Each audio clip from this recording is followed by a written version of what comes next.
अस्सलाम वालेकुम नाज़रीन, मैं हूँ रामीन सैयद और आप देख रहे हैं प्रोग्राम राज़ो नियाज़ ओरिया मकबूल जान और ज़फ़र हिलाली के साथ। नाज़रीन, सियासी एतबार से आज का दिन भी हंगामा खेज़ रहा है। एक तरफ इमरान खान को कुछ रिलीफ मिला जब लाहौर हाई कोर्ट ने इमरान खान के खिलाफ इस्लामाबाद में दर्ज 2 मुकदमात में 27 मार्च तक जबकि नैब केस में 10 रोज़ की हिफाजती ज़मानत मंजूर कर ली है।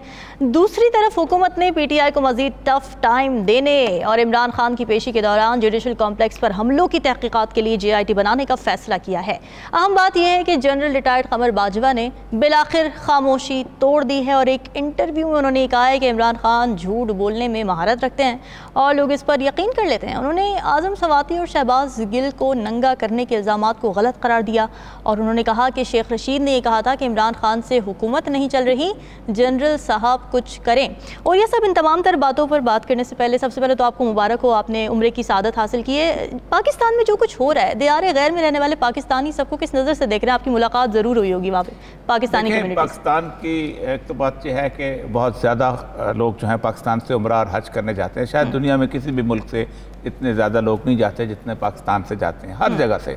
तबलीगी जमात भी पाकिस्तान में सबसे ज़्यादा है, ज़ायरीन भी पाकिस्तान में सबसे ज़्यादा जाते हैं। तो ये बड़ी एक ज़बरदस्त अच्छी बात है कि पाकिस्तान में लोग बहुत होते हैं। लेकिन इस दफ़ा देखिए, पाकिस्तानी वहाँ पर जौक तर जौक मुझे मिले, पहले भी मिलते थे, अब भी मिले, और सबके जो इतनी परेशानी की सूरत हाल में थे कि जिसका आप तसव्वुर नहीं कर सकते। और हमेशा लोग कहते हैं हमारे लिए दुआ करो, उसके लिए दुआ करो, इसके लिए दुआ करो। हमेशा ये होता था आप मेरे लिए दुआ कीजिएगा, ये हमेशा ये सुन गया। लेकिन आप हैरान होंगे कि किसी एक शख्स ने मुझे ये नहीं कहा कि आप यहाँ पर आए हैं, आप हमारे लिए भी दुआ कीजिएगा। उसने कहा देखें, पाकिस्तान के लिए दुआ करें और इमरान खान के लिए दुआ करें। यानी यूँ समझते थे जैसे पाकिस्तान और इमरान खान जो है एक चीज़ हैं, एक जिसे कहा जुज़्व ला यनफ़क वाली बात। अच्छा। ये बहुत बड़ी बात थी।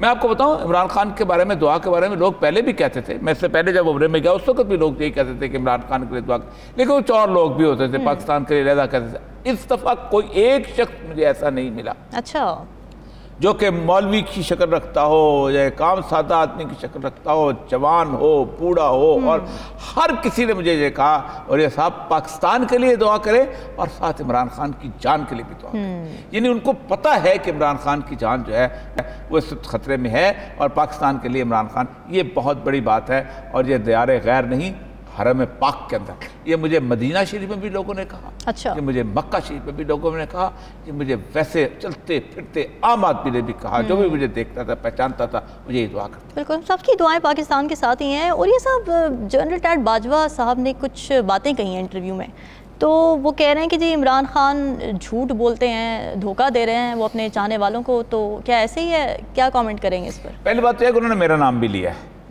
और मेरा नाम लेते हुए उन्होंने पहले ही आगाज में ही झूठ बोल दिया। अच्छा। उन्होंने कहा है कि ओरिया मकबूल जान को पहले मेरे बारे में ख्वाब आते थे।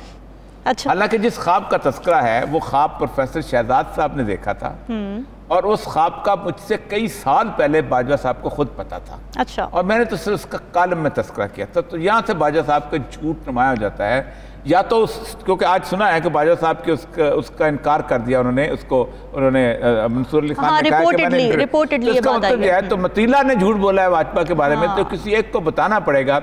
क्योंकि उसके बाद मुझे कल देख रहा था कि उसके बाद वो एक प्रोग्राम के अंदर वो तो मतीला जान भी और सोलंगी साहब जो है वो भी, ये भी तीनों मजाक उड़ा रहे हैं। रसूल अकरम सल्लल्लाहु अलैहि वसल्लम का एक ख्वाब है जो मैंने नहीं देखा, जो किसी और ने देखा है, और ये लोग बैठ के ऐसे मजाक उड़ा रहे होते हैं टीवी के अंदर कि जैसे किसी आम आदमी का ख्वाब है। और वो उस ख्वाब के ऊपर मैं इंशाल्लाह 1-2 दिन में गुफ्तगू करूंगा किसी न किसी जगह कि वो क्या था। लेकिन बाजवा साहब का पहला झूठ तो ये कि एक ऐसे नेक आदमी का देखा हुआ ख्वाब जो कि प्रोफेसर शहजाद, जो कि कराची में अपने तकवे के हिसाब से मशहूर था, उस ख्वाब का मैंने सिर्फ कॉलम में तस्करा किया तो उन्होंने बराह रास्त मेरे खाते में। मेरा ख्याल है कि बाजवा साहब ने या तो खुद झूठ बोला है या वो जर्नलिस्ट है वो झूठ बोल रहा है मुकम्मल तौर पर। तो एक बात तो ये है कि दूसरा उन्होंने कहा कि इमरान खान झूठ बोलता है, ये करता है, वो करता है। ये खैर इमरान खान उसका जवाब देगा, लेकिन बहरहाल बाजवा साहब को या तो इस वक्त टीवी पे खुल के सामने आ जाना चाहिए, चेहरा दिखाएं, नकाब कुशाई करें, वो जो कहते हैं ना कि खूब पर्दा है कि चिलमन से लगे बैठे हैं, साफ छुपते भी नहीं, सामने आते भी नहीं, ये बैठ के चोले करते हैं। कभी जावेद चौधरी के पास जाके बैठ जाते हैं, कभी किसी और के पास जाके बैठ जाते हैं। जावेद चौधरी 2 चीज़ें और मिर्च मसाला लगाता है, फिर इनकार कर देते हैं, ऐसा है, मैंने ऐसा नहीं कहा। वो भाई अल्लाह के बंदो, आज़ाद हो चुके हुए हो, एक या जाओ। मैं सिर्फ एक बताता हूं आपको, कमर जावेद बाजवा रिटायर हो चुके हुए हैं। बिल्कुल। रिटायर्ड फौजियों की, वेटरन्स की एक तंजीम है। अच्छा। पाकिस्तान के अवाम को छोड़ें, वेटरन की तंजीम के इजलास में शिरकत करके दिखाएं, उनको पता चल जाएगा कि लोग उनसे कितनी नफरत करते हैं। वो लोग जो रिटायर हो चुके हैं, वो उसको उनको ओन शायद नहीं करेंगे, उसको बाजवा साहब। बिल्कुल सही है। अच्छा हिलाली साहब, हम ये देख रहे हैं कि इससे पहले जब खान साहब से कुछ सवाल जवाब होते थे तो वो कहते थे कि जी मेरे इख्तियार में कुछ था नहीं, कुछ और ताकतें थी जो कि सारे डिसीजंस ले रही थी।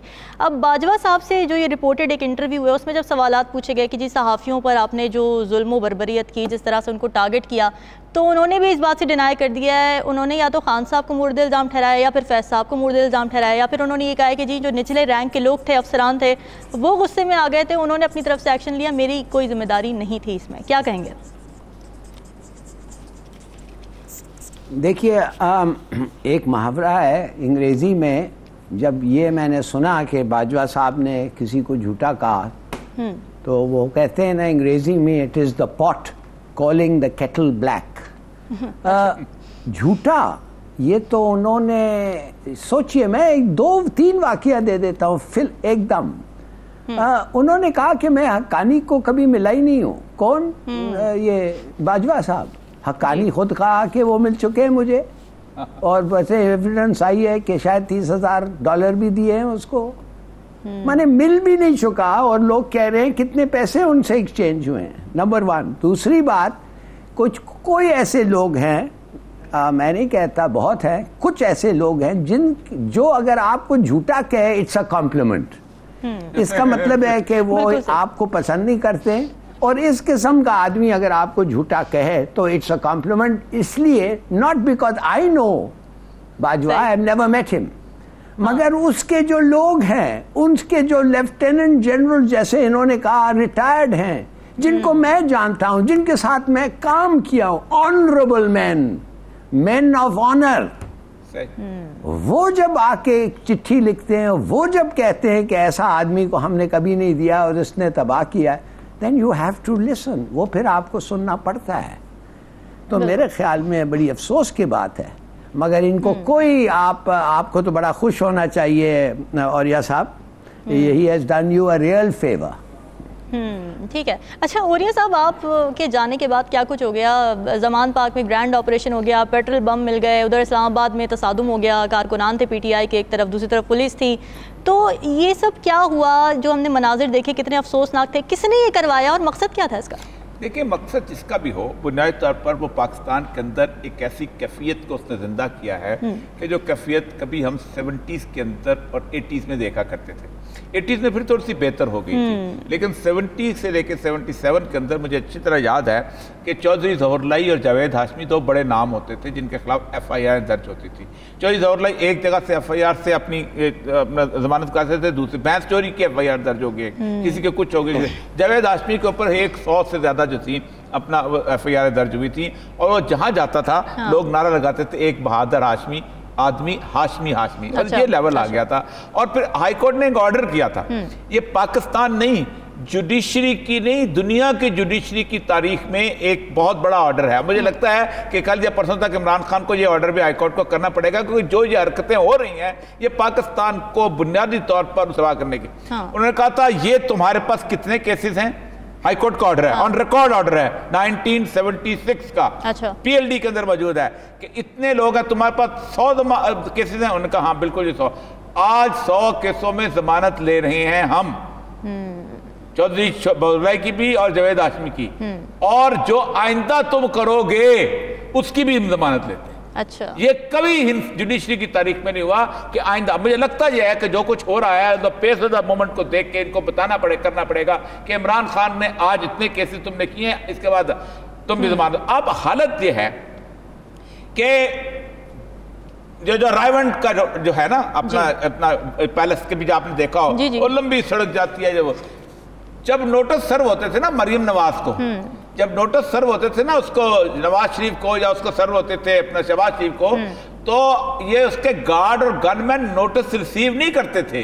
अच्छा। ये दरवाजे पे चस्पा करके आ जाते थे। और हालत यहाँ ये है कि आप एक ऐसा 2 नंबर का केस जैसे तोशा खाने का केस है, उसके अंदर आप जाके एक्शन करते हो, उस एक्शन के अंदर आप लोगों को मारते हो, और उसमें एक मासूम सा बेचारा जिले शाह उसको मार देते हो, और उसको तशद्दुद करके मार देते हो।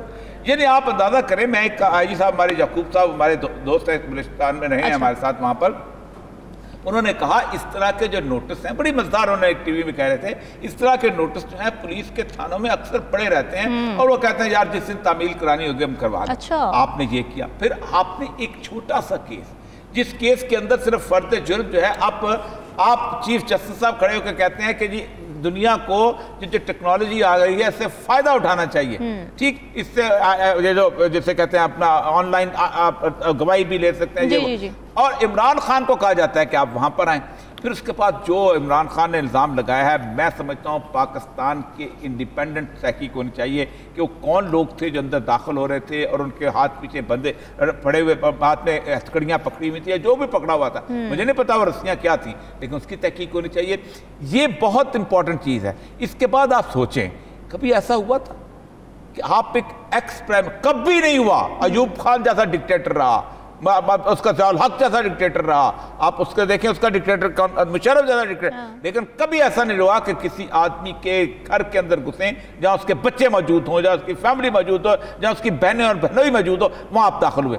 आप सोच सकते हैं कि आपने क्या उद्यम मचाया उस घर के अंदर जाके। लेकिन औरिया साहब, जो नून लीग है ना, वो ये कहती है कि जी मरियम नवाज के आप फ्लैट में घुस गए थे रात के वक्त, तब आपको याद नहीं आई थी चादर चार दीवार? फ्लैट में नहीं घुसे थे, होटल का कमरा था, होटल का कमरा, तो इस चीज को होटल के कमरे, देखिए मेरे पास है, होटल के कमरे में आपने जाके नॉक किया, गलत किया। हमने उस वक्त भी कहा था गलत किया। किस बुनियाद पे घुसे थे और कौन घुसा था? नैब के मेरे ख्याल से नहीं, तकरीर किसने की थी? हाँ, सफदर साहब। कायद आज़म के मज़ार पे तकरीर की थी। किसने की थी? कैप्टन सफदर उसके मियां ने किसको गाली दी थी? सर वो तो दोनों अलग अलग कमरों में तो मरियम नवाज साहिबा कैसे? अल्लाह अकबर, ये तो अच्छी बात है, दोनों अलग अलग कमरे में थे। ये तो अल्लाह ताला उनको मजीद करीब लाए और उन पे वो रहने देते हैं, उस पे बात रहने देते हैं। हाँ, आप अंदाजा नहीं कर सकते, जिस बाजवा जिसकी बात कर रहे हैं ना, जिनको जो कह रहा है मैंने नौकरी दिलवाई थी, मैंने एक टीवी में काम कर रहा था, इसी ख्वाब के ऊपर तस्करा हो रहा था, और जिस तरह उन्होंने उस टीवी के मालिक को डराया था ना, और मुझे वहां छोड़ना पड़ा था, मैंने कहा नहीं मैं आपको आप दवा नहीं, मुझे छोड़ना। उस वक्त तो मेरे तो एक इतने से क्लिप के ऊपर जोर मच गया था, यहाँ बाजा था खुद नहीं कूदे होंगे, तो किसने किया था? उसने। अच्छा, वो एक इंसिडेंट दुनिया ने कंडेम किया। हाँ। आप चलो हो गया। हाँ। आपने तो पूरे घर के अंदर घुसे हो, होटल में कमरे में, जितना भी होता है जैसा भी हो, बहरहाल वो कह सकते हैं वो भी गलत था, ये भी गलत था, ये गलत था, ये भी गलत है। आपने तो कुछ रहने नहीं दिया। इस वक्त तकरीबन 540 के किस्म का बंदे पकड़े हुए, और हर बंदे के घर में घुस रहे हैं, और किस बात पे घुस रहे हैं कि हम दहशतगर्द हैं। अब इमरान खान जहां निकलता है दहशतगर्दी का पर्चा होता है। ये बहुत खौफनाक ट्रेंड है, और ये खौफनाक ट्रेंड, एक बात याद रखें, एक बात और याद रखें, मरियम नवाज के पीछे, नवाज शरीफ के पीछे, और किसी और सियासतदान के पीछे इस तरह की पब्लिक नहीं थी जिस तरह इमरान खान के पीछे पब्लिक है। आप इस वक्त पाकिस्तान की 22 करोड़ अवाम की अक्सरियत के नुमाइंदे के गिरबान में हाथ डाल रहे हैं। आप पाकिस्तान के अवाम के गिरबान में हाथ डाल रहे हैं। आपने पिंडी का तमाशा देख लिया। मैंने अपनी जिंदगी में इस तरह की सूरत नहीं देखी अवाम की कि लोग कंटेनर उठा के पीछे। अफसोसनाक सिचुएशन थी। हिलाली साहब, अब जी हुकूमत ने ये फैसला किया है कि टफ टाइम देना है अभी मजीद PTI को और इमरान खान को, तो इस तरह की कार्रवाइयों से आपको नहीं लगता कि इमरान खान तो मजीद विक्टिम बन जाते हैं? सपोर्ट जो है सारा वो मजीद उनके साथ जा रहा है, हमदर्दियां जो हैं वो मजीद इमरान खान के साथ जा रही हैं, इससे हुकूमत को क्या फ़ायदा हो रहा है? हुकूमत को कोई फ़ायदा नहीं हो रहा है। काश कि मैं ये कह सकता था आपसे कि ये एक स्ट्रेटजी है, एक टैक्टिक है, जो आप अगर किसी को नफ़रत आप एक लो आदमी या उसके दोस्त या एक कम्युनिटी के ख़िलाफ़ फैलाएं तो फिर थोड़ा सा ज़्यादा आसान होता है। नफ़रत फैला के उसको जब आप अटैक करते हैं तो ही becomes an object of hate, तो वो फिर आप परवाह नहीं करते हैं, आप लोग जाते हैं और जो भी करना है करते हैं। मैं माफ़ करिए, इस किस्म की नफ़रत जो इधर फैल रही है वो आप समझते हैं ये चले जाएगी? वो आप समझते हैं कभी लोग भूल सकते हैं? वो कभी नहीं भूल सकते। वो रहेगा और वो रहेगा, और खुदा करे वो ना फैले, मगर वो रहेगा, और इस वक्त वो फैल रहा है।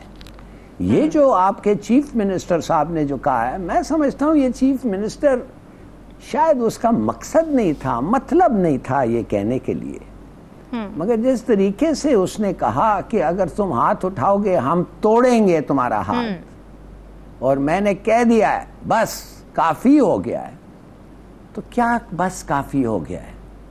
आपने कभी टॉर्चर के रिपोर्ट्स जो यूएन में फाइल होते हैं आपने देखे हैं कि पुलिस स्टेशंस में क्या होता है? 31 लोग जो मारे गए हैं बेवजह, जो यूएन ह्यूमन राइट्स वॉच ने पब्लिश किया है, उसके बारे में किसने कुछ लिखा है? कौन अरेस्ट हुआ है? कोई कुछ हुआ है? मॉडल टाउन का क्या हुआ है? कुछ नहीं हुआ है। तो मैं सिर्फ आपको कहता हूं कि ये रिटेलिएशन होगा, बस भूल जाएं आप समझते नहीं होगा। और क्या ये अच्छी बात है? क्या जरूरत था? एक आदमी जो नॉन पॉलिटिकल है उसका एक ही काम है, one job only, law and order maintain करो। उसका ये भी काम नहीं है कि इलेक्शन से ठीक हो, वो तो इस इलेक्शन कमीशन का काम है। उसका एक ही जॉब है, लॉ एंड ऑर्डर मेंटेन करो एंड स्टेबिलिटी रखो 3 महीने के लिए, और तुम फिर चले जाओ। ये तो बीच में बड़ा ओके, ये तो बता रहा है आपको व्हाट शुड हैपन। वो गवर्नर्स जो हैं जो बैठे हुए हैं, माफ करिए, वो पार्शल हो गए हैं, एडमिनिस्ट्रेशन पार्शल हो गई है। अच्छा। और सब मिलके, और जितना ये पार्टी के खिलाफ करते हैं, देखिए नुक्स बहुत होंगे पीटीआई में, और ऐसे भी लोग होंगे पीटीआई में जो काबिले एतराज उनके एक्शंस और उनके वर्ड से हम सब क्या कर सकते हैं और हैं, मगर उसको भी आप सफाई दे रहे, उनको भी आप ये कर रहे हैं। इतनी नफरत हो गई है। ये औरिया साहब कहते हैं जब आप जाते हैं उस घर में जिधर आपका एक ही ख्याल होता है कि खुदा मुझे पाक कर, मुझे मेरे गुनाह खत्म कर, उस में वो एक ही चीज सोच रहे हैं अपने मुल्क के अलावा कि एक आदमी के इसको खुदा बचा के रखे। अब लुक एट द नोटोराइटी, मैं कहता हूं कि ये कभी हुआ ही नहीं है पाकिस्तान में पहले, सही बात। मगर खत्म नहीं हो रहा है यही नफरत। अब एक चीज तो रामीन मान जाओगी तुम कि इतने जब इनको अरेस्ट क्या कहते हैं उसको, वो बेल दे दिया है टेरर केसेस, आप मुझे बताएं तो फिर वर्चुअल अपीयरेंस को क्यों नहीं सैंक्शन करते हैं? बड़ा अहम पॉइंट है हिलाली साहब। क्यों नहीं भाई? अगर तुम उनको टेरर केसेस में बेल दे रहे हो तो वर्चुअल अपीयरेंस करो खुदा के लिए। इसलिए कि मैं नहीं कहता हूं उसकी पाकिस्तानी दुश्मन उनको मारे, मैं कहता हूं मुल्क का दुश्मन जो बाहर है वो इस वक्त वो कोशिश करेगा, इधर जो होगा इतना बुरा होगा और इतना लंबा होगा और इतना उसके इतने मैनिफेस्टेशंस होंगे कि ये मुल्क फिर चल नहीं सकता है। क्यों आप उन लोगों को मदद करना चाहते हैं? हिलाली साहब आपकी बात बिल्कुल ठीक है। अंदरूनी खलफशार का फायदा हमेशा बैरूनी क़ुव्वतें जो दुश्मन होते हैं हमारे वही उठाते हैं। और ये साहब केसेस की इस वक्त क्या पोजीशन है खान साहब पे? तोशा खाना केस में क्या नाअहली की तलवार अभी भी लटक रही है या फिर कमजोर है केस? शॉर्टली बता दीजिएगा, ब्रेक पे जाना है। तीनों केस बहुत कमजोर केस हैं। आज टेरियान वाला केस तो ऑलमोस्ट फिनिश ही हो गया, अदालत में उसकी बहस पे खत्म हो गई, तो कुछ जो कोई सबूत नहीं है। तोशा खाना केस के अंदर तो और बहुत सारे कमाल निकले ना, बड़ी बड़ी घड़ियां लहरा, हमारे जर्नलिस्ट भी निकल आए माशाल्लाह, कैसे कैसे लोग हैं। मुझे मैं कहता हूँ कि जितने लोगों ने घड़ियां लिखी ना, जो लोग टीवी प्रोग्राम करते हैं ना, वो घड़ी ला के ना आप स्लीप पहना करे और मेरी तरह लहराया करे। मेरी जाती घड़ी है, उनकी तोशा खाना की घड़ी, ठीक। और तीसरी बात तो उनका फॉरेन फंडिंग केस, वो तो उसकी तो बुनियाद ही कोई नहीं है ना, वो तो पार्टी है और पार्टी के तो इस वक्त जो असल चीज़ है ना इसमें शायद में वो ये है कि वो एक अफवाह चलाई है उन्होंने, या शायद ये कि हम इस पे पाबंदी लगा रहे हैं पीटीआई पे दहशतगर्द। ये ऐसा काम है ना कि हुकूमत अपनी कब्र खुद खोदेगी और कब्र भी इस्लामाबाद के दरमियान में। बिल्कुल ठीक है। देखिए मामला किस जानिब रुख रखते हैं। नाज़रीन, डिस्कशन का सिलसिला जारी है, वक्त ब्रेक का, स्टे विद अस।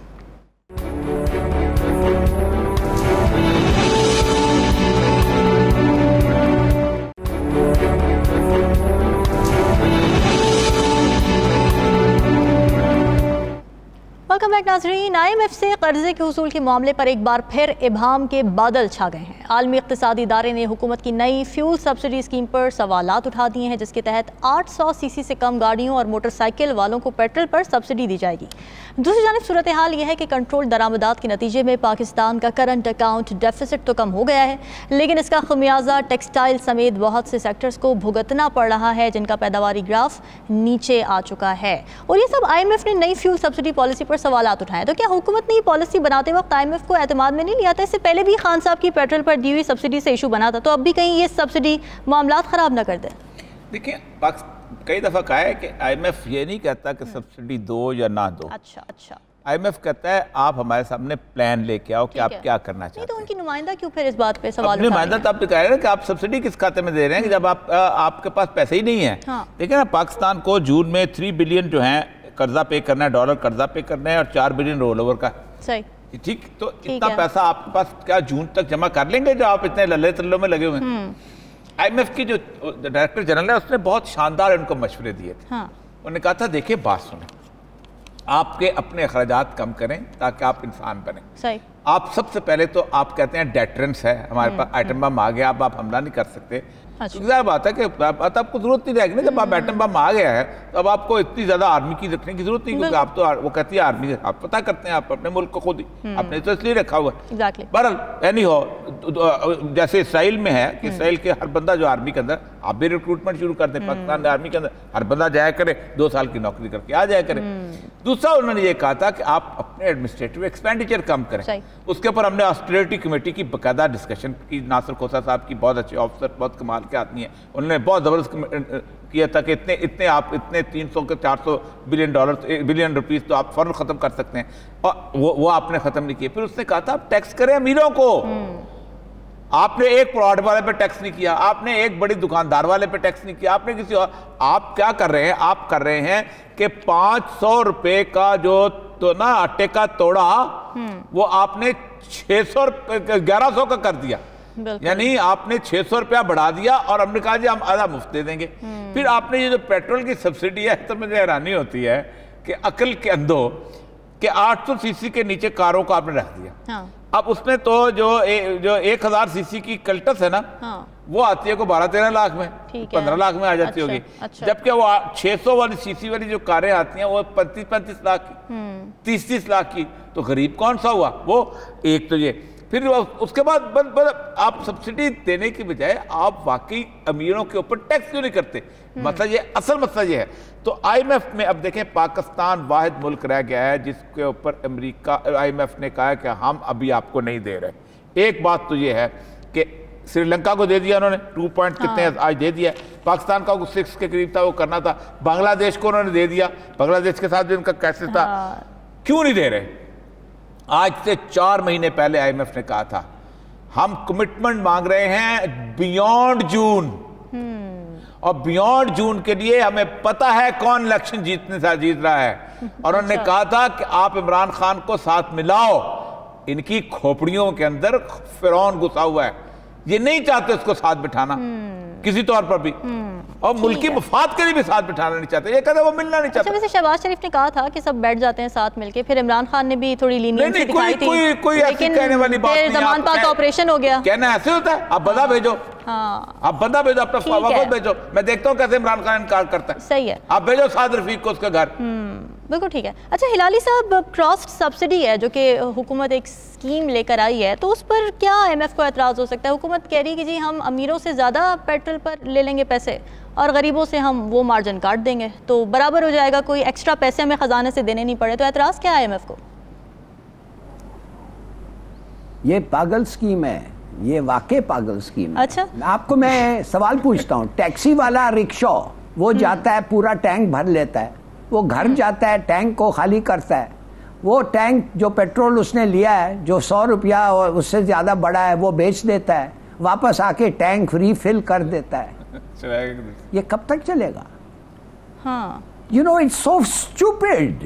माने कि it shows your stupidity. क्या कहा IMF? उन्होंने कहा ये क्या कर रहे हैं आप भाई? आप अगर गरीब को मदद करना चाहते हैं, क्या सब्सिडी दें उनको, दें उनको, बढ़ाएं, हम कोई ऑब्जेक्ट नहीं कर सकते हैं। हाँ, ये शर्त है कि बता दें वो वापस कैसे आएगा, इसलिए कि गुड गरीबों को दो। तो ये देखिए ये क्या कर रहे हैं, एक पेट्रोल पंप का अटेंडेंट वो डिसाइड करेगा किसको देना है किसको नहीं देना है। यार फॉर गॉड सेक, ये आप कर क्या रहे हैं? आपको मैं बता रहा हूं, मैं आई एम सीरियसली वरीड। मैं समझता हूं ये स्कीम इतना स्टूपिड है कि मैं समझता हूं कि ये जानबूझ के चाहते हैं कि हमारा लड़ाई कंटिन्यू करें। मैं तो अब समझता हूं कि आपको आईएमएफ की जरूरत नहीं है, आप चाहते हैं कि आईएमएफ नेवर एग्री, उन्होंने वीटो करना है, इसको देखने के साथ कहना है पागल हो गए हो, कैसे चलेगा ये स्कीम, हमें एक्सप्लेन करो and they will shoot it down.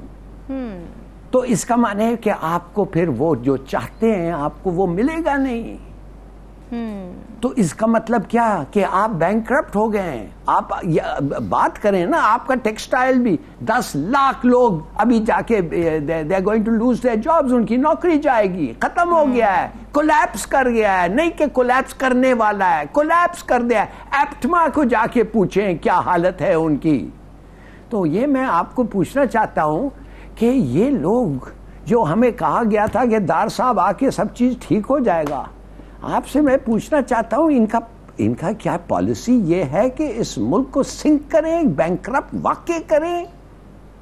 इसलिए तो इस किस्म के स्कीम्स के साथ ऐसा ही लग रहा है मुझे। ठीक है भाई, यू डोंट इवन एक्सप्लेन जो क्रेडिटर नेशंस और नेशन जो आप उनको एक्सप्लेन नहीं कर सकते, ये चलेगा कैसे? बिल्कुल ठीक है। आई एम सॉरी, मैकेनिज्म में कुछ फॉल्ट्स हैं। और ये सब वैसे ये बात भी हुई है कि कुछ लिमिटेशन लगा रहे हैं कि महीने में इतने लीटर आप ले सकेंगे पेट्रोल। तो मैकेनिज्म में फॉल्ट है या फिर उसकी जो इम्प्लीमेंटेशन है उसमें मसला होगा? शफाफियत नहीं है। करप्शन आपके पूरे उसमें भरी हुई है। फॉर एग्जाम्पल, एक पेट्रोल पंप वाला है, अब कितना फर्क है दोनों के अंदर? पेट्रोल पंप में 50 रुपए का 60 रुपए का फर्क है, ठीक है। वो 5-6 उनके लोगों की 50 रुपए वाले को उसको कहता है कि तुम मुझे ले आओ, और उनको बेच देता है पेट्रोल। और वही पेट्रोल अपने पेट्रोल पंप में ढाल के वही पेट्रोल पंप का जो अटेंडेंट है वो 250 रुपए में बेच देता है। करप्शन तो नहीं तो करप्शन तो है ना, आपका सिस्टम होना चाहिए ना। आप मुझे ये बताइए कि मैंने 10 पेट्रोल मोटरसाइकिल वाले मेरे वाकफ में, मैं उनके खाते का पेट्रोल जो है वो उसके चिट दे देता हूँ, ठीक, और वो उसके बाद मैं उसी को बेच देता हूँ। मुझे तो दिन का इतना मुनाफा होगा जिसमें सोच ही सकते हो। तो स्टुपिडिटी है बेसिकली। मसला सारा यह है, बचाने का मसला यह है, वो उनको टैक्स नहीं लगाना चाहते कि जो अमीर है। आप मुझे ये बताएं, आपने जो जीएसटी बढ़ाया है ये किसके बढ़ाया है? गरीब आदमी पे। जो बंदा जाके लेके जाता है अपना गरीब आदमी, जो कि वहां पर अपना मार्केट के अंदर खा वो साबुन लेता है, खा वो टूथपेस्ट लेता है, खा वो कोई और चीज छोटी चीज लेता है, वो टैक्स दे रहा है। लेकिन वो साबुन बना के जो बंदा आमदनी कमाता है ना, उसको टैक्स नहीं देते, क्योंकि वो तुम्हारी पार्टी को फंड करता है, बिल्कुल, वो तुम्हें इश्तिहारात देता है। जो बंदा जो है वो इतने बड़ी, जिसने इतनी शॉप बनाई हुई है, उस शॉप से जो इनकम लेता है उसमें एक बंदे का आप उससे सेल्स टैक्स तो देते हो, लेकिन उस बंदे ने जो रात को 1-1.5 करोड़ रुपया कमा के घर लेके गया, उसे 1.5 करोड़ रुपये तुम नहीं लेते हो। ये है तुम्हारी बदमाशी, ये है तुम्हारी अशराफिया की हुकूमत इस मुल्क के ऊपर। तुम लोग नहीं लगाना चाहते। 5-5 करोड़ का प्लॉट है एक आदमी का, आपका वो 10 साल तक प्लॉट लगा उसका पड़ा रहता है, 1 रुपया टैक्स देता है 10 लाख के प्लॉट। और ये आज से नहीं है, इस हुकूमत से नहीं, 50 साल से होता चला आ रहा है। आप सोचें कि पाकिस्तान के अंदर सबसे ज्यादा सेल किसकी हो रही है? सिर्फ प्लॉट्स की। इन्वेस्टमेंट का हो रही है सिर्फ प्लॉट्स की। एक आदमी एक दिन में प्लॉट खरीदता है 1 करोड़ रुपए का, साल के बाद वो बेचता है 1.5 करोड़ का बेचता है। ये जो उसने 50 लाख रुपया कमाया है, ये तुमने कहां से इस पे टैक्स लगाया है? मैं ऐनक खरीदने जाता हूं तो मैं सेल्स टैक्स देता हूं। बिल्कुल, पाकिस्तान का बच्चा सेल्स टैक्स देता है। पाकिस्तान का वो बच्चा जो कि पैदा हुआ है अभी, पहले दिन वो IMF के जो कर्ज है उसकी किस्त अदा करता है। तुम लोगों ने इस मुल्क को बेच दिया है ताकि तुम्हारे एवन फील्ड में और तुम्हारे सरे में पैलेस बने। तुम लोगों की औलादें तो कमाल करती हैं, तुम लोगों के एकड़ों में घर बनते हैं। किससे कैसे तुम IMF के सामने मुंह दिखा सकते हो? IMF तुम्हारे मुंह पे थप्पड़। मैं सच्ची बात बताऊं, अगर मैं गैरतमंद होता तो जो डायरेक्टर जनरल IMF ने कहा था कि तुम अमीरों पे टैक्स लगाओ और गरीबों को दो, मैं मुझे लगता कि मेरे मुंह पे थप्पड़ मारा हुआ है, ये बात मैं हुकूमत से निकल जाता। शहबाज शरीफ साहब, उसके शेर पढ़ना, उसके क्या नाम है अबीब जालब के और तरन्नुम में पढ़ना, फिर ये अपनी जगह बड़ी चीज होते होंगे, लेकिन पब्लिक जो है उसको आपने जो कुछ आपने उसके साथ कर दिया है, और फिर उसके बाद आपकी तो समझ नहीं आती। इस मुल्क के अंदर पाकिस्तान की स्टील मिल नहीं चलती, लेकिन शरीफ फैमिली की स्टील मिल चल जाती है। उसको क्यों नहीं चलाते हो? उसको क्यों? इस कौम की है ना, ये तुम्हारे बाप की है, तुम्हारे औलाद की है, तुम चलाओगे, वो नहीं चलेगी। मैं तो कहता हूं, हमदा शहबाज शरीफ के, नवाज शरीफ के जो बेटे हैं हुसैन नवाज, जो कहते हैं मैंने मिल चलाई थी, उनको एक दफा इसका मैनेजर लगा दें, लाके बुलाएं उस फॉरेन नेशनल आदमी को और कहें ये स्टील मिल चलाओ। लेकिन नहीं, वो नहीं चलेगी। आपकी सरकार की घी फैक्ट्री चलेगी, आपकी चलेगी। सरकार की एयरलाइन नहीं चलेगी, आप एयरलाइन का मिनिस्टर होंगे, शायद खान मिनिस्टर होंगे, एयर ब्लू चलेगी। ये है। हिलाली साहब, और ये साथ बड़ी अच्छी बात की रियल स्टेट वाली इन्वेस्टमेंट्स की, क्या कोई अपॉर्चुनिटीज है नहीं हमारे पाकिस्तान में, या फिर अवेयरनेस नहीं है, लोगों को पता नहीं है?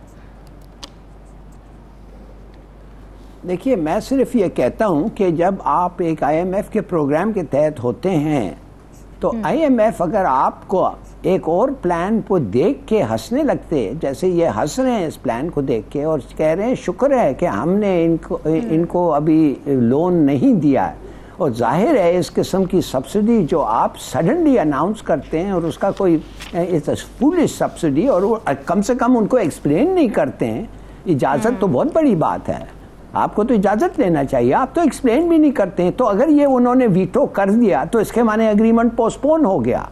अब मैं ये जानना चाहता हूं कब तक आप लास्ट करेंगे, इसलिए कि आपके creditor Nations, multilateral agencies, creditor Nations ने कह दिया है आपको कि हम पैसे नहीं देंगे जब तक IMF का प्रोग्राम रिज्यूम नहीं होता है। तो ये आप क्या कर रहे हैं स्कीम्स के साथ? आप हमारे फ्यूचर के साथ खेल रहे हैं। तो ऐसा चीज करना, look at it, just think, ऐसा चीज करना without signalling, clarifying, clearing, consulting, collaborating, out of the blue कि हम गरीब को मिलना चाहते हैं, लिहाजा अमीर से पैसे लेके हम गरीब को देंगे। भाई अमीर से पैसे क्या लेके तुम देंगे? वो अमीर तो वो गरीबों से कंसेशनल रेट पे खरीद लेगा पेट्रोल, जो तुम नहीं उसको दे सकते। गरीब के लिए अलग पाकिस्तान बना दिया और अमीर के लिए अलग पाकिस्तान बना दिया, वो तो प्राइड ले रहे हैं इस बात में। हाँ, absolutely correct, sad, very sad. चले डिस्कशन का सिलसिला जारी है नाज़रीन, यहाँ वक्त है, stay with us.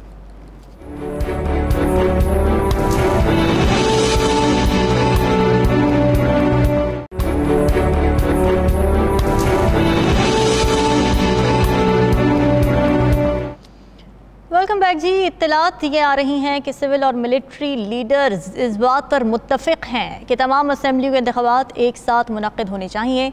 Muslim league नून के रहनुमा एहसन इकबाल का इस सिलसिले में कहना है कि इलेक्शन से फ़रार नहीं जाते। सुप्रीम कोर्ट ने उजलत में फ़ैसला किया है, पंजाब के इलेक्शन पहले हो जाते हैं तो ये सूबा आम इंतखाबात पर असरअंदाज होगा। उन्होंने ये सवाल भी उठाया कि 4 माह में जब नई मरदमशुमारी हो जाएगी तो ज़िमनी इलेक्शन कैसे होंगे। और ये सब कैस के ये मायने अखज़ किए जा सकते हैं कि 2 सूबाई असम्बलियों के इंतखाबात 90 रोज़ के आइनी मियाद के अंदर कराने पर इत्तेफाक़ राय नहीं है, तो लीडरशिप की कंसेंसस की ज़्यादा अहमियत है या फिर आइन की? पहली बात तो यह है कि 4 माह की जो मरदमशुमारी की बात कर रहे हैं ये बिल्कुल गलत कर रहे हैं। अच्छा, मरदमशुमारी हुई है, उसके बाद उसकी रिपोर्ट बनेगी, रिपोर्ट आते आते 2 से 3 साल लग जाते हैं। और जो लोग भी स्टेटिस्टिक डिवीजन में काम करते रहे हैं उनको पता है कि मरदमशुमारी की रिपोर्ट जो है वो एक दिन के अंदर नहीं आती। अच्छा, ठीक एक तो ये है कि ये बिल्कुल गलत किस्म का आर्गूमेंट है। दूसरी बात यह है कि एक इलेक्शन रूट जो है कि जिस दिन भी आपने इलेक्शन करवाने हों उस दिन पे आपकी पॉपुलेशन फ्रीज कर दी जाती है। 2 चीज़ें, पॉपुलेशन फ्रीज हो जाती है और वोटर लिस्ट फ्रीज हो जाती है। यानी उसके बाद ये नहीं हो सकता कि आज अगर 23 तारीख को शेड्यूल आ गया है तो 24 तारीख को एक बच्चा 18 साल का होता है तो वो 18 साल का वोटर बन जाएगा ना। अच्छा, 23 से पहले जितने बनने थे उतने बन गए। तो ये इसका मतलब आपने महरूम रखा, लेकिन और कोई तरीका नहीं है। दूसरी बात यह है कि ये बात बिल्कुल दुरुस्त है कि एक साथ इलेक्शन होने चाहिए। तो ये कौन कहता था इलेक्शन होने चाहिए? ये कहती थी PDM। और इमरान खान को देती थी ताने कि लो तोड़ो इलेक्शन, अगर इलेक्शन तो हम अगले दिन करा देंगे, हमारा नाम बदल देना, ठीक है, हमारा नाम कोई और रख देना, पता नहीं कहाँ रखे नाम उनका, ठीक है, हमारा ये ओ राना सनाउल्लाह तोड़े इलेक्शन, फलाना शायद खबर तोड़े इलेक्शन, शहबाज शरीफ और इवन फजल रहमान साहब अपनी पूरी की पूरी मुतशर्रा किस्म की दाढ़ी के साथ कहते तोड़ो इलेक्शन ताकि हम इलेक्शन करवा सके। ये सब कुछ कहते थे। उसने तोड़ने लगा तो क्या तोड़ नहीं सकते? परहेज लाई, ये नहीं कर सकेगा, क्या कुछ नहीं इन्होंने ताने दिए। वो कुछ और चाहती है। अब हमारे साफी जो सारे के सारे चार साथ मिले हुए थे, वो KPK वाले कहते हैं इमरान खान ने हमें मसाइल बनाए। अब उसने तोड़ दिया तो तुम्हारे अकल उड़ गए, होश उड़ गए। अब या तो आप भी तोड़ो और आप तोड़ के इकट्ठे हो जाओ। आप तोड़ना चाहते नहीं। पाकिस्तान का हर अक्लमंद जी शऊर आदमी ये समझता है कि इलेक्शन कराएंगे तो अब सिर्फ PTI जीत सकती है, कोई और नहीं जीत सकता। मतलब उसको अगर आप नाहल करार देते हैं तब तो मजीद जोर से जीतता है, क्योंकि उन्होंने एक एक्शन करके देख लिया, जितना वो एक्शन करते हैं वो पॉपुलर होता चला जाता है। उसके बाद दूसरी बात यह है कि उसको कत्ल कर दिया, उसके बाद जो अफरा तफरी इस मुल्क में फैलेगी उसको वो हैंडल नहीं कर सकते। वो अजीब खौफनाक सूरत हाल पैदा हो सकती है। यानी वो एक छोटे से इशू के ऊपर भी खौफनाकी आ जाती है तो आगे क्या होगा? डोर टू डोर एक्शन जो होते हैं उससे और मसाइल बनते हैं। सही। ये हो नहीं सकता कि आपने एक बंदे को उठाया और उस बंदे के हल्के के अंदर आपके यहाँ नफरत पैदा ना हुई। लोग आपके खिलाफ भी नफरत करते हैं। और अब तो खुदा के लिए मेरी अर्ज है कि जो नफरत मुंतकिल हो जा रही है किसी और तरफ, उसको रोकने का एक तरीका मेरी इत्तला यही है कि शहबाज शरीफ हुकूमत को कह दिया गया है कि भाई साहब हम तुम्हारे साथ नहीं हैं। अच्छा, तुम अपना जो ऐलान करना कर दो। पाकिस्तान की मुल्कों की अदालतें और मुल्कों की लॉ एंड ऑर्डर की एजेंसीज वो चलाया करती हैं। इंटेलिजेंस एजेंसीज दुश्मनों के रखी जाती हैं। 22 करोड़ अवाम दुश्मन नहीं है कि तुम उनके पीछे लठ लेके पड़ जाओ और उनको गद्दार करार दो। ये अंग्रेज़ का फिक्रा था, अंग्रेज़ का कानून था कि हम सिर्फ 7-8 लाख लोग जो हुकूमत के अंदर वाबस्ता हैं वो है मुहब्बे वतन, बाकी सब गद्दार हैं, बाकी सब मुल्क दुश्मन है। नहीं, ऐसा नहीं है। ये उलट भी हो सकता है। 22 करोड़ अवाम ने जब अगर आपको गद्दार कहना शुरू कर दिया तो फिर सोचें कि क्या सूरत हाल होगी। तो असल में मसला यह है कि अभी वक्त है आप तो। और एक बात याद रखें, सितंबर में इलेक्शन कराएं, अक्टूबर में इलेक्शन कराएं या अगले साल अक्टूबर में इलेक्शन कराएं, जितना देर करेंगे उतना ही आपका इज्जत, आपकी तौकीर और आपका वोट कम होना शुरू हो जाएगा, होता रहेगा। इमरान खान जो है वो सर्वाइव करेगा, नजर आ रहा है, अंधे को भी नजर आ रहा है हर उस और यही अगर नजर ना आ रहा होता तो तुमने तो कल इलेक्शन करवा देना। हाँ, यही तो सारी बात है। हिलाली साहब, अब PDM जो है वो तो ये कह रही है कि जी एक वक्त में इलेक्शन होने चाहिए। जब सुप्रीम कोर्ट ने ऑर्डर दिया था कि 90 दिन के अंदर इंतखाबात कराए जाए, तब इमरान खान ने एक खिताब किया था, उसमें भी उन्होंने ये कहा था कि जी प्रेफरेंस तो यही है कि एक वक्त में इंतखाबात होने चाहिए। तो एक वक्त में तमाम इंतखाबात पर तो दोनों एक पेज पर हैं, डेट पर कंसेंसस नहीं हो पा रहा, डेडलॉक कायम है, जबकि सुप्रीम कोर्ट का ऑर्डर तो आ गया है, मगर बज़ाहिर ऐसा लग रहा है कि कोई इसकी आईनी हैसियत को कोई तस्लीम करने को तैयार नहीं है।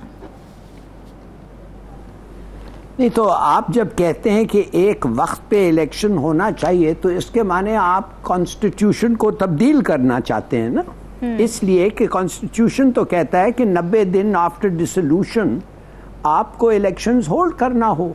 हाँ, तो इसके माने आप कॉन्स्टिट्यूशन को तब्दील करना चाहते हैं। चलिए ठीक है, कौन सा पार्लियामेंट आपको कॉन्स्टिट्यूशन तब्दील करके देगा? ये पार्लियामेंट जिसमें मेजॉरिटी लार्जेस्ट पार्टी शरीक नहीं हो। ये पार्लियामेंट जिधर क्वोरम के बगैर लोग बैठते हैं और कभी पूछते ही नहीं है कि गिनो कितने लोग हैं, कि क्वोरम इज देयर और not. In other words, legitimacy वो सेशन का वो कॉल इन क्वेश्चन वो चैलेंज नहीं करना चाहते हैं, इसलिए कि अगर गिनती हो जाए तो कोई नहीं होगा। बिल्कुल। तो ये किस किस्म का पार्लियामेंट है जिधर ऑपोजिशन जो है वो एक्चुअली प्रो गवर्नमेंट है and has voted pro government in A vote of confidence, है ना, वोट किया है इन्होंने गवर्नमेंट टिकट के लिए। ये तो वो तो भगोड़े हैं। तो कहने की बात है कि आज आप ऐसे पार्लियामेंट के साथ कॉन्स्टिट्यूशनल चेंजेस करना चाहती हैं। तो सुप्रीम कोर्ट का जो ऑर्डर है कि 90 डेज के अंदर इलेक्शन करो, आप उसको यू वांट टू खत्म करना चाहिए। क्यों भाई, किस लिए? कौन सा ग्रेट मूवमेंट है? क्या पार्लियामेंट, जब पार्लियामेंट बना था लोगों को पता नहीं था कि असेंबली मुख्तलिफ वक्त डिसॉल्व हो सके? यस, हो सकता है। अगर chief minister loses a vote of confidence, उसके माने नहीं, जब तक सब पार्टीज एग्री नहीं करें तो वो क्या होगा फिर भाई? कौन रनिंग प्रोविंस को कौन चलाएगा? तो देखिए, ये बड़ा डेंजरस है मेरे ख्याल में। जो है आईन, ये आईन मिल गया हमें और नहीं एक कोई आईन मिलेगा। और इस किस्म के चेंजेस अगर इस आईन के साथ होने लगे और इस किस्म के, माफ करिए, जो इस किस्म का पार्लियामेंट है आज, तो फिर यू लूज इस कॉन्स्टिट्यूशन का वो सैंक्टिटी विल डिसअपीयर। तो इसके माने जो आए, जो मर्जी, जो भी करें। ये बड़ी अहम बात है हिलाली साहब। और ये सब आइन में लिखे होने के बावजूद, सुप्रीम कोर्ट का फैसला आने के बावजूद भी, क्या अब भी कोई गुंजाइश है कि इलेक्शन डिले हो सके? देखिए, अगर सारी पार्टियां बैठ जाएं तो आइन में गुंजाइश है। अच्छा, आइन लिख, आर्टिकल 254 में पढ़ देता हूँ। When any act or thing is required by the Constitution to be done within a particular period, and it is not done within that period, the doing of the act or thing shall not be invalid or otherwise ineffective by reason only that it was not done within that period. तो ये एक provision मौजूद है और इसके रखी इसीलिए गई थी कि जब कभी ऐसा क्राइसिस आ जाए तो आप इसको इकट्ठे करके आप कर सकते हैं। लेकिन ये अगर उस वक्त है अगर कोई अक्लमंद लोग बैठे हों, हुकूमत में अक्लमंद नहीं बैठे हैं, वो समूह पिच उखाड़ना चाहते हैं कि हम नहीं जीतते तो फिर किसी और को भी जीतने नहीं। अक्लमंद भी और डेमोक्रेटिक भी। हाँ, डेमोक्रेटिक भी नहीं। तो ये सब आपको क्या लगता है, अब डायलॉग की तरफ कोई बढ़ेगी बातें? हाँ, डायलॉग की तरफ बात बढ़ेगी। औरिया साहब बैठेंगे कोई साथ मिलके? मुझे ये पाकिस्तान का मामला ये है कि पाकिस्तान का हमारा, इनको कोई बिठाए कान से पकड़ के तो बैठते होते हैं। हुकूमत अगर इस वक्त अपने वफूद को भेजे इमरान खान के पास, सारे मुकदमात वापस ले, चीजें नॉर्मलाइज करे, आप देखें 15 दिन के अंदर मुज़ाकरात हो जाएगी। लेकिन अगर आप ये कहें कि हम उसके दहशतगर्दी का मुकदमा भी कराएंगे, हम उसके कत्ल के मुकदमे के वाले को उसका तफ्तीश भी नहीं करेंगे, हम इमरान खान पे जोर, तो फिर तो इमरान खान नहीं, कॉन्फिडेंस बिल्डिंग मेजर्स लेने पड़ेंगे। लाली साहब, आप कुछ कहना चाह रहे हैं, प्लीज प्रोसीड। मैं सिर्फ ये कहना चाहता हूँ कि देखिए, ये सही बात है, काफ़ी हद तक रूल्स हमारे लिए बने हैं और हम रूल्स के लिए नहीं पैदा हुए हैं, ठीक है। मगर ये तो नहीं हो सकता है कि एक कॉन्स्टिट्यूशन को पहले तो आप लड़ें और उस पे अमल ना करें इस हद तक कि आप सुप्रीम कोर्ट चले जाएं। सुप्रीम कोर्ट एक फैसला देता है, फिर कहता है यू नो व्हाट, छोड़ो यार सुप्रीम कोर्ट का फैसला, छोड़ो यार कॉन्स्टिट्यूशन, हम जनरली एग्रीड हैं for wrong reasons, for mala fide reasons, क्यों नहीं हम इम्प्लीमेंट कर सके उस वक्त, मगर अब माला फाइडे को हम बोना फाइडे कहना चाहते हैं। यार, you can't live like this. बड़ा अच्छा फ्रेज बोला है आपने हिलाली साहब। तो मेरे ख्याल में कि और 2/3 चाहिए, पता नहीं, मेरे ख्याल में काफी ऑनरेबल लोग शायद पार्लियामेंट में भी हो जो मानेंगे नहीं। बिल्कुल ठीक है। 2/3 मेजॉरिटी। डिस्कशन आपने सुनी, कल मज़ीद अहम मौज़ूआत के साथ हमें दीजिए इजाज़त। अल्लाह हाफ़िज़।